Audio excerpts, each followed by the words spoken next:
Мы начинаем видеомост Москва-Астана на тему «Единое экономическое пространство.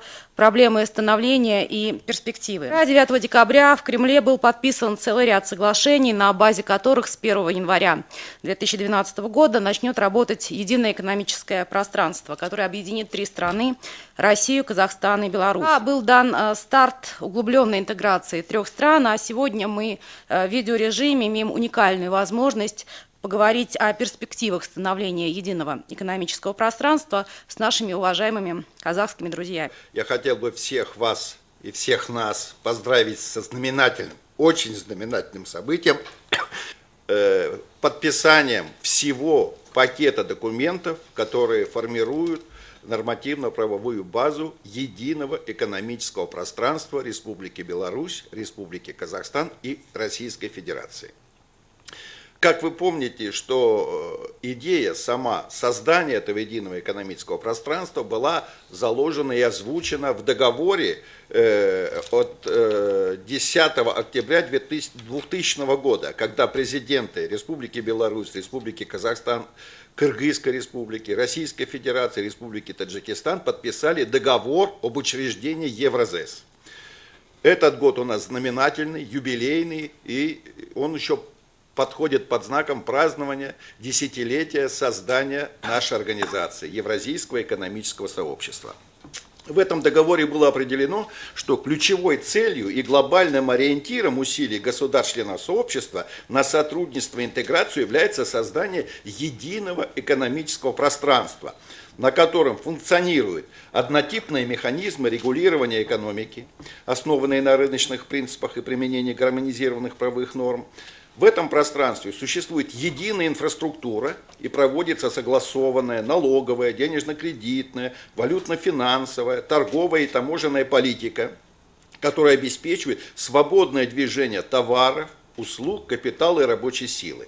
При этом создание таможенного союза выступает как одна из ближайших целей Евразэс, реализация которой открывает путь к формированию единого экономического пространства.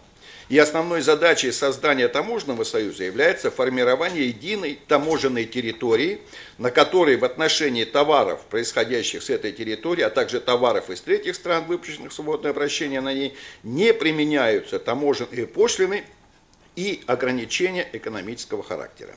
Я думаю, что общие, можно сказать, книжные плюсы от экономической интеграции мы достаточно хорошо все знаем. Но для Казахстана, я думаю, очень важными являются, это мы не раз выражали, это так называемый блок инфраструктурных соглашений. Казахстан – закрытая страна, не имеющая выхода к морю, достаточно далеко находящаяся от привлекательных рынков Европы. И поэтому транспортная составляющая очень большая в себестоимости, в конечной цене нашей продукции. И, соответственно, получение хороших, преференциальных, льготных, недискриминационных тарифов и доступа в целом, физического доступа к инфраструктуре, в частности российских железных дорог, белорусских железных дорог, является крайне важным для нас.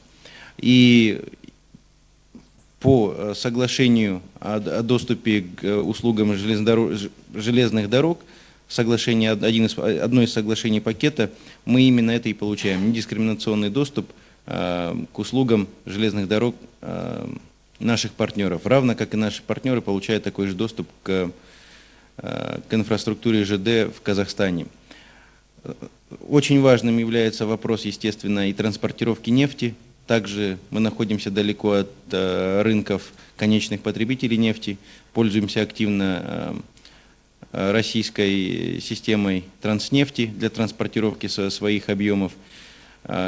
Вопросы решались до сих пор на уровне договоров хозяйственных субъектов, не было конкретной нормативно-правовой базы на уровне международных соглашений, поэтому закрепление вот этих недискриминационных подходов в межправительственном соглашении, я считаю, это очень большим плюсом. Это реализация той объективной закономерности, которая родилась как раз тогда, когда мы перестали существовать как союз. То есть интеграция как таковая – это неизбежное развитие экономик, так или иначе, если мы хотим в этом мире занимать достойное место. А кому, как не нам, интегрироваться, особенно России с Казахстаном, у которых всегда все прошедшее наше прошлое, все строилось на интеграции. У нас очень много общего в культуре, у нас есть общий язык общения. А самое главное, экономические связи, которые были в Советском Союзе, научные связи, потому что в Казахстане, несмотря на таком маленьком населении, порядка 3000 ученых работает тоже за рубежом. Казахстан от этого ничего не получает, и казахстанская школа, значит, вот, фундаментальной физики, политэкономии, биологии, философии, она занимала, ну, одно из первых мест в Союзе, мы не будем скромничать. Да, вот это все, оно как бы так или иначе, и спасибо, что наши президенты это увидели, оно предполагало объективность вот такой интеграции. Россия все-таки, как мы не говорим о инновациях, за последние годы становилась все более сырьевой экономикой. Белоруссия это была экономика и остается, в общем-то, очень государственной, в то время как и в Казахстане, и в России идет активное развитие частного бизнеса. То есть различия у нас тоже были. И в этом контексте начало пути по дороге к интеграции несет в себе определенные сложности, но оно ведет к безусловному позитиву. Мы должны становиться ближе, наши экономики должны становиться более похожими друг на друга и более конкурентоспособными в мире, в нашем, так сказать, единстве. Поэтому я думаю, что гораздо больше задач общих решится совместно, чем возникнет препятствий и проблем. Проблемы, конечно, будут. Я думаю, что в некоторых случаях были излишние ожидания, говорилось, допустим, о валютном союзе. Я, кстати, в последний документ, насколько я знаю, все-таки не вошли в таком прямом виде пункты по поводу ограничения бюджетного дефицита и налоговой политики, как и предполагалось сделать. И это совершенно правильно, потому что на сегодняшний день мы находимся на том пути, на том этапе интеграции, который, на мой взгляд, не предполагает единой валютной системы. То есть развивать единое таможенное пространство, унифицировать соглашения по нетаможенному регулированию, унифицировать соглашения по стандартам, по защите инвестиций можно вполне, не касаясь проблемы единой валюты, которая, на мой взгляд, совершенно преждевременна. И то, что это не вошло в последние документы, подчеркивает лишь то, что президенты трех стран очень адекватно подходят к проблеме и понимают, где мы сегодня находимся. Поэтому я думаю, что не надо забегать вперед, нужно добиться того, чтобы с 1 января 2012 года документы вступили в силу. Конечно, будут определенные проблемы, они есть даже в более развитых интеграционных объединениях, в частности в ЕС. Это будет проблема по взиманию НДС на импортные товары, где он будет взиматься, как это будет контролироваться, перераспределяться и так далее. Я думаю, что, безусловно, будет много проблем, связанных с нетарифным регулированием. Это вопросы стандарта, вопрос технического регулирования. Те же самые проблемы, которые были между Россией и Белоруссией по стандартам, допустим, пищевых продуктов, молока и так далее. Эти проблемы от единой таможни никуда не исчезнут. Это проблемы стандартов и технических норм. С ними тоже нужно будет, я думаю, достаточно много работы проводить. Но, конечно, еще раз подчеркну, это большой успех. Каждая из стран-участников решает свои собственные проблемы. Давайте не будем это скрывать. Было совершенно правильно сказано, что Казахстан очень заинтересован в развитии инфраструктурного сотрудничества, в получении недискриминационных выходов на мировые рынки. Это абсолютно правильно. В этом отношении российская и казахская экономика, они, в принципе, достаточно похожи друг на друга. Трудно сказать, что это взаимодополняемые экономики, в том плане, допустим, как взаимодополняемая экономика России и Европейского Союза, как сырьевая и промышленная. Здесь, я думаю, будут какие-то возможные трения на этой почве.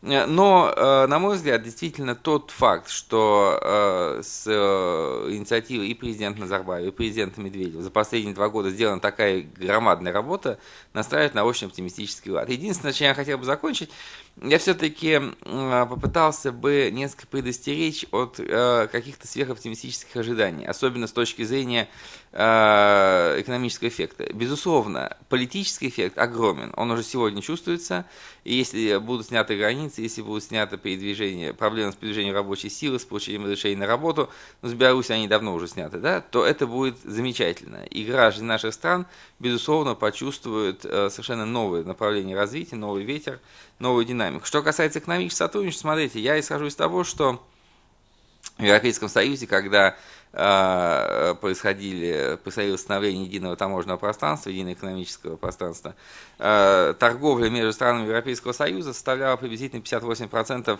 общего торгового оборота каждой страны ЕС. Соответственно, когда снимались таможенные барьеры и облегчалась конкуренция, то, безусловно, это давало экономический эффект ввиду масштаба самой торговли. И эффект этот, как по словам самих европейцев, по оценкам постфактум, составлял где-то от 1,7 до 1,9% ВВП. Поэтому торговля между Россией и Украиной, между Россией, Казахстаном и Белоруссией, она гораздо меньше для каждой из стран, чем соответствующие показатели есть на сегодняшний день. Поэтому я скептически отношусь к тому, что мы получим там прибавку в 20-30% ВВП. Мне кажется, что это маловероятно. Но, безусловно, я думаю, там минимум там, по 1% ВВП в год это будет происходить в рамках кризиса, в рамках выхода экономики из кризиса. Это очень важно, это дополнительный драйвер. Просто не надо ставить, на мой взгляд, каких-то неоправданных ожиданий. Нужно двигаться просто от одного достижения к другому, и тогда у нас будут появляться новые успехи.